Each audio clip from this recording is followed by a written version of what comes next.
Hello everyone, আমার চ্যানেলের নতুন একটি ব্লগে সবাইকে জানাই অনেক অনেক ওয়েলকাম। আজকে শুক্রবার আর সকাল এখন 11:30 মতন বাজে। কখন থেকে একটা কলা দিয়েছি খাওয়ার জন্য, সেটা মুখে আর যাচ্ছে না, হাতেই রয়ে আছে। না কই বানানা কই? না না না, হ্যাঁ না না না, খেয়ে নাও, না না নাটা খেয়ে নাও, না না নাটা খেয়ে নাও, তারপরে চান করতে যাবো, চলো। না তাহলে আমায় দে, আমি খাই। দেখো না, নিজে খাবে না, আমায় দিবি? থ্যাংক ইউ, আমি খেয়ে নি। তুমি খাবে? তুমি খাবে? আচ্ছা খাবি না? নাম নাম নাম নাম। সবাইকে হাই বলবি? হাই। গিনির বয়স এখন ওই 17 মাস, আর এই বয়সের বড় একটা মাইলস্টোন হচ্ছে সবেতে না বলা। তো যাই হোক, ও কলাটা খেতে থাক, আমি আপনাদের দেখাই ওই দিন কী কী জিনিস কিনে আনলাম। তো কিছু স্ন্যাক্স ওই স্ন্যাক্সের জায়গাটাতে কিনে এনেছি। আর রাখিগুলো তো দেখানোই হয়নি। রাখির সাথে সাথে ঠাকুরের আরও যে জিনিসগুলো দরকার ছিল, যেমন বাতি জ্বালানোর জন্য তেল, আর তারপরে ঠাকুরের প্রসাদ দেওয়ার যে ড্রাই ফ্রুটসটা, ওটাও শেষ হয়ে গেছিলো। আর কিছু দেশলাই, এখানে একদম ইন্ডিয়ার মতো দেশলাই এই সফিরেই পাওয়া যায় শুধু। তো এইগুলো তো এনেছি, আর কটা রাখি এনেছি, চলুন আপনাদেরকে ভালো করে দেখাই। এই রাখিটা আমার খুব পছন্দ হয়েছিল। তো এই একটা রাখি, আর এটার প্যাকেজিংটা কি সুন্দর, এটাও দেখিয়েছিলাম আপনাদের। তো এটাও খুব সুন্দর লেগেছিল, তো এটা নিয়েছি। এটার পেছনে আবার দামটা দেখাচ্ছিল না, কিন্তু তাও নিয়েছি। আর ওই দেখুন, আমার মেয়েও কাজে লেগে পড়েছে, মাকে কিভাবে হেল্প করা যায়। এটাও নিয়েছি একটা। আর এই রাখিটাও ভীষণ সুন্দর ছিল, ওম লেখা মধ্যিখানে। আর এটাও খুব সুন্দর, মধ্যিখানটা দেখুন কি সুন্দর ফুল চক্র মতন করা।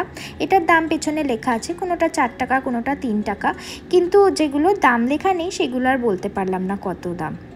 তো ওই 5টা রাখি নিয়েছি। আর স্ন্যাক্সের যে অত বড় ভাণ্ডারটা ছিল, ওইখান থেকে মনকে অনেক বুঝিয়ে সুঝিয়ে শুধু এই কটা জিনিসই আপাতত নিয়ে এসেছি। আজকে তো শুক্রবার, রানার অফিস, কিন্তু রাখি পূর্ণিমা মানে পূর্ণিমা যে তিথিটা, ওটা কিন্তু দুপুরবেলা পড়ে গেছে। তাই ভাবলাম একটু পায়েস করি, আর ছোট্ট করে রাখিটা আজকে সন্ধেবেলায় সেলিব্রেট করব আমরা। এই ডেকচিটা নতুন ডেকচি, আর এই দেখুন কি সুন্দর মেজারিং এগুলো করা আছে। 1 লিটার মতন দুধ নিয়েছি, 1 লিটার মতন দুধেরই পায়েস করব। আর গুড়ের যেহেতু পায়েস করব, তাই গুড়টাকে এখানে পাটালি গুড়, ওটাকেই একটু কুড়ে নিচ্ছি। এটাও নতুন কন্যা, এটা আমার শ্বশুরমশাই, আমরা যখন ইন্ডিয়া থেকে আসি প্রত্যেক বছরই গুড় কিনে রাখে শীতকালে, আর আমরা আসি যখন আমাদেরকে দিয়ে দেয়। আর সারা বছর এই গুড়েই রানার জন্মদিন বা গিনির জন্মদিন ওইসবের পায়েস, আর ঠাকুরেরও পায়েস এই গুড় দিয়েই আমি করি। তো আমার না ঠাকুরের আলাদা ইন্ডাকশান ছিল, কিন্তু সেই ইন্ডাকশানটা আর নেই। কারণ মানে আর নেই বলতে, ওটাতে অলরেডি আমি না রান্না করে ফেলেছি। কারণ আগে যখন ভিলাটাতে থাকতাম, তখন না একটা কাণ্ড হয়েছিল। পাশে পাশে আমি কিছু ড্রাই ফ্রুটস আর গোবিন্দভোগ চালটাও ধুয়ে এখানে রেডি করে রেখে দিলাম। আগে যেই ভিলাটাতে আমি থাকতাম, ওখানে ভীষণ ইঁদুরের উপদ্রব ছিল। তো একদিন হঠাৎ করে দেখি আমার যে বড় ওভেনটা, মানে যেটাতে আমি এখন রান্না করছি, ওইটা আর কাজ করছে না। হঠাৎ করেই দেখছি আর কাজ করছে না, তখন তো মাথায় হাত, কি করব। আর তখন না গিনি ভীষণ ছোট, আমার মা তখন এসেছিল, ওই গিনির তখন 1.5 মাস মতন বয়স। তো তারপরে দেখা গেল যে ইঁদুরে ভেতরের তারটা কেটে দিয়েছে। আর তখন এসেছিল এখানে ভীষণ রকম বৃষ্টি, আর পুরো বন্যার মতো হয়ে যাচ্ছিল। তো তখন না আমরা আর নতুন ওভেনও কিনতে পারিনি। তো তখন ওই ঠাকুরের ইন্ডাকশানটা ইউজ করেছিলাম। তারপর থেকে আর ওই ঠাকুরের ইন্ডাকশানটা ঠাকুরের কাজে ইউজ করতে পারি না। আর এখন যেহেতু গিনি ছোট, সেইভাবে ভোগ আমি রান্নাও করি না। তাই খুব অল্প সময় যখন রান্না হয়, এই নতুন কিছু বাসন আমার কাছে রাখা থাকে, ওইটা বের করে আর এই গ্যাসকে ভালো করে মুছে তার মধ্যেই করে নিই। তো চালটা দেওয়ার পর, চালটা ভালো করে সেদ্ধ হয়ে যাওয়ার পরে ড্রাই ফ্রুটসগুলো দিয়ে দিলাম।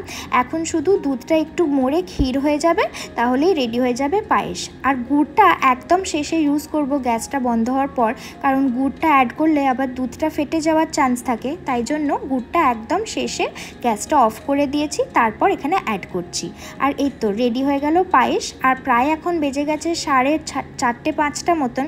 রানাও অফিস থেকে চলে আসবে, তারপরে আমরা ছোট্ট করে আর কি রাখি সেলিব্রেট করব। ঠাকুরেরও আমার আলাদা বাসন আছে, কিন্তু ওই বাসন এখন আর বের করি না, যেহেতু আলাদা করে আর ভোগ রান্না করি না।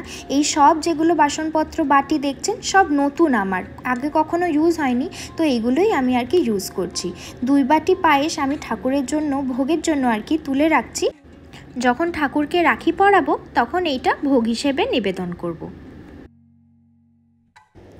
এখন ওই সন্ধে 7টা মতন বাজে, আর বাইরে দেখুন এখনও কত লাইট।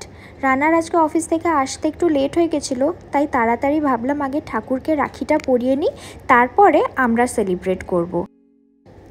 আমার বাপের বাড়িতে 4খানা বাল গোপাল রয়েছে, তো প্রত্যেক বছর বিয়ের আগে অবধি আর কি ওই 4 ভাইকেই আমি রাখি পরাতাম।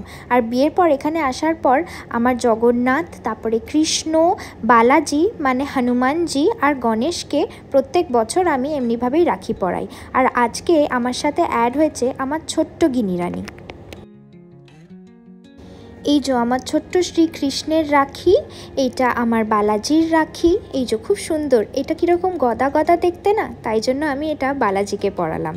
আর এই যে আমার গণেশের রাখি, গণেশের হাতেই পরিয়ে দিয়েছি। আর প্রভু জগন্নাথের রাখিটা এখানে রেখে দিয়েছি। 1 বছর পূর্ণ হয়ে গেলে নতুন রাখি যখন আনবো আবার পুরনোগুলোকে তুলে রেখে দেবো।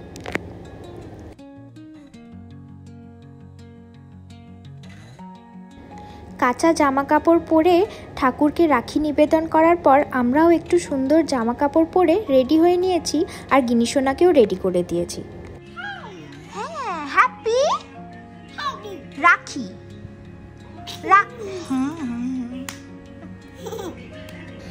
এই বিদেশে আমাদের পরিবার তো নেই, তবে পরিবার সমান কিছু বন্ধুবান্ধব আছে, আর তাদেরও ছানাপোনারা আছে। কিন্তু সব ছানাপোনাগুলো যেহেতু পিঠোপিঠি সব একসাথে এলেই মারামারি কান্নাকাটি শুরু হয়ে যায়, তাই একে অপরকে রাখি পরানোর রিস্কটা আর আমরা কেউই নিয়ে নিই।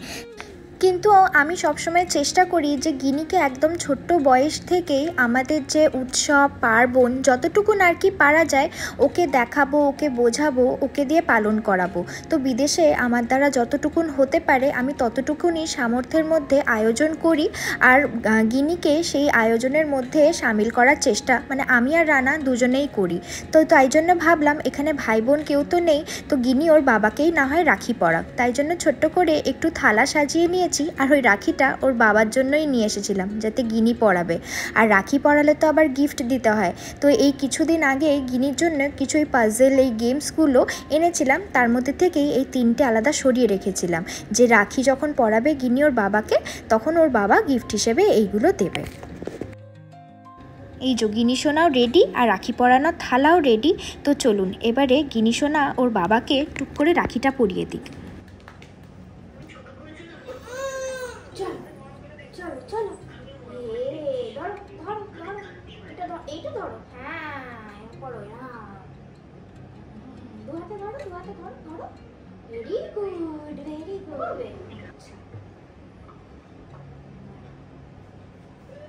ধরো ধরো ধরো ধরো, দাও দাও দাও। এই ধরো, টেনে ধর ধর।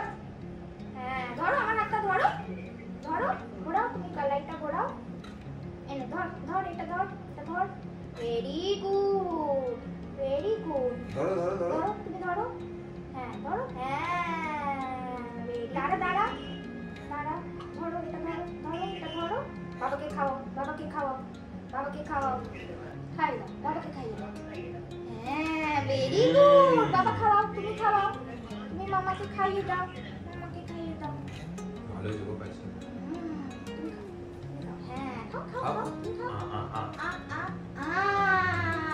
ছোটোবেলাতে ভাবতাম ভাই বোনেরাই হয়তো একে অপরকে রাখি পরাতে পারে, কিন্তু যখন বড় হলাম আমাদের কলেজে না প্রত্যেক বছর ব্রহ্মাকুমারী থেকে কুমারীরা আসতো, আর আমাদের প্রত্যেকের হাতে একটি করে রাখি বাঁধতো আর হাতে একটা করে মিষ্টি দিত। তখন বুঝলাম যে আসলে রাখির অর্থ এর থেকেও অনেক বড়। রাখি যদি আপনার মনে হয় কেউ আপনাকে রক্ষা করার ক্ষমতা রাখে বা তার সাথে খুব ভালো একটা আপনার সম্পর্ক বা বন্ডিং আছে, তাকেই অনায়াসে রাখি পরানো যায়। তো প্রথম রক্ষক তো আমাদের ঈশ্বর আমাদের সর্বদা রক্ষা করে যাচ্ছেন, তাই প্রথম রাখিটা ওনাকে উৎসর্গ করে তারপরে যে রক্ষক আমাদের ফ্যামিলির সে হচ্ছে রানা। আমার জন্য হোক বা গিনির জন্য হোক, ও আমাদের এখানে সবচেয়ে বড় প্রোটেক্টর। তাই ভাবলাম গিনির প্রথম রাখিটা ওর বাবাকে পরিয়েই শুরু করা হোক, তারপরে তো ভাই বোন, তারপরে বন্ধু বান্ধব যত বড় হবে আরও অনেক উৎসব অনেক বড়োভাবেই পালন করা যাবে। বিদেশে থাকলেও পরিবার ছাড়া যে আমাদের কোনো উৎসব সেলিব্রেশনই কমপ্লিট হয় না তা আপনারা আমার আগেও ব্লগে দেখেছেন।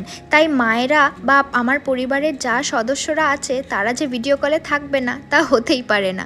তাই জন্য ওদেরকেও টুক করে একবার আপনাদের সামনে এনে দেখিয়ে দিলাম।